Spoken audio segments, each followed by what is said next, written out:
আসসালামু আলাইকুম। আজকে নতুন ভিডিও নিয়ে আপনাদের সকলের মাঝে হাজির হয়েছি। তো আজকে আমার রান্না করব, অবশ্য আমি রান্না করব না, আজকে আমি 3 রকমের ভর্তা বানাবো। তো প্রথমে আমাদের গাছে আলহামদুলিল্লাহ 2টা বেগুন ধরেছে, গোল বেগুন, এগুলো আমি এখন পায়রা নিব। আজকে বেগুনের ভর্তা বানাবো। তো এইভাবে বেগুন পারতেছে, এর মাঝে বীজটা এসে পড়ছে, আমাকে দেখতেছে এখানে আমি বেগুন পারতেছে, ও এসে পড়ছে। তো আমার বেগুন পড়া শেষ, এখন আমি বেগুনগুলো ধুয়ে নিব। তো তার জন্য আরও 2 রকমের ভর্তা হবে, টাকি মাছের ভর্তা, দুন্দুল ভর্তা। তো তার জন্য আমি নিয়ে নিচ্ছি। এখন আমি বেগুনগুলা চুলাতে লাকড়ি চুলায় পুড়ে নেব।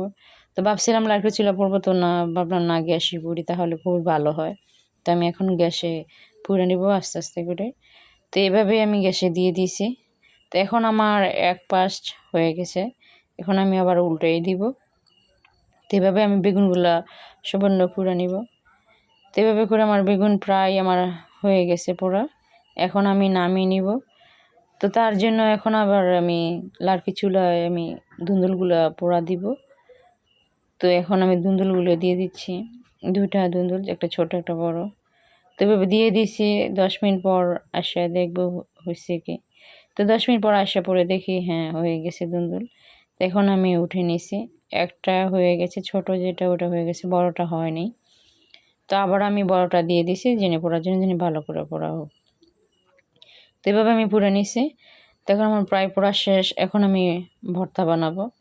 তো তার জন্য মরিচ, পেঁয়াজ এগুলো লাগবে। তো এখন আমি পাটায় মরিচগুলো বাটি নিতেছি, লবণ দিয়ে মরিচগুলো বাটলে খুবই ভালো হয়, দ্রুত বাটা হয়, সুন্দর মতন হয়। আমি এইভাবে বাটা নিব। এখন আমার প্রায় বাটা হয়ে গেছে। এখন আবার ধুন্দুলগুলা পানিতে ভালো করে ধুয়ে নিছি, ধোয়ার পরে চিপ দিয়ে ধুন্দুলের ভিতরে যে পানিটা থাকে ওটা ফালাই দিছি।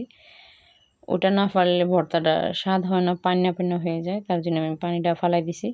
তো এইভাবে আমি এখন আবার বাটি নেব ধুন্দুলগুলো, কীভাবে আমি বাটি নিতেছি। তো এখন আমার ধুন্দুলগুলো বাটা হয়ে গেছে, এখন আমি পেঁয়াজ দিয়ে দিব ভর্তার জন্য। তো স্বাদের জন্য পেঁয়াজ দিয়ে দিছি।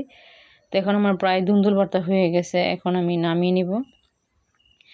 তো এখন আবার আমি টাকি মাছের ভর্তাগুলো বানাবো। তো তার জন্য লাগবে মরিচ, শুকনো মরিচ, তারপরে পেঁয়াজ, ধনিয়া পাতা, সরিষার তেল। তো এইভাবে আমি ভর্তাগুলো বানিয়ে নিব। তো আমি একসাথে সবগুলো নিয়ে নিছি। তো এভাবে কিছুক্ষণ মথার পরে লবণ দিয়ে মথে নেওয়ার পরে এখন আমি মরিচ দিয়ে দিব। মরিচগুলো দিয়ে আবার ভালো করে মথে নিব। তবে মরিচ দিয়ে মথার পরে কিছুক্ষণ মতো হবে, তারপরে আমি বেগুনগুলো আবার ভালো করে সুন্দর করে মথে নেব। তবে মথার পরে সরিষার তেল দিয়ে তারপর বানাবো। তো এর মধ্যে হচ্ছে সরিষার তেলটা বেগুনে বেশি দিলে খুবই ভালো হয়। পেঁয়াজ, ধনিয়া পাতা, মরিচ সবগুলো একটু বেশি বেশি লাগে, কিন্তু তেলটা বেশি পরিমাণে লাগে। এগুলো দিলে খুব ভালো হয়, গ্রান হয়, স্বাদ হয়। তো এখন আমার প্রায় বেগুন ভর্তা হয়ে গেছে, এখন আমি এগুলো নামিয়ে নেব। তারপরে এখন আমি টাকি মাছের ভর্তা বানাবো।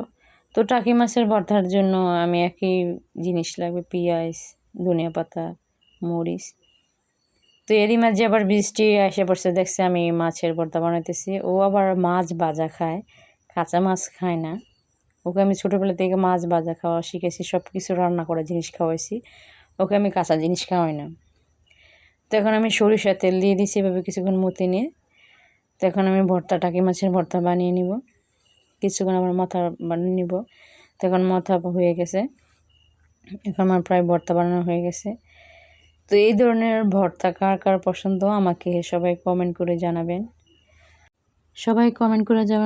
আমাকে লাইক করবেন, কমেন্ট করবেন, শেয়ার করবেন। আমাকে বেশি বেশি করে সবাই সাপোর্ট করবেন। আপনাদের সাপোর্টে ভালোবাসা আমাকে উৎসাহিত করবে। তো আজকের মতন আমার এই পর্যন্ত ভিডিও, নেক্সট কোনো ভিডিও নিয়ে আপনাদের সকলের মাঝে হাজির হবে। সেই পর্যন্ত সকলে ভালো থাকবেন। আল্লাহ হাফেজ, টাটা, বাই বাই।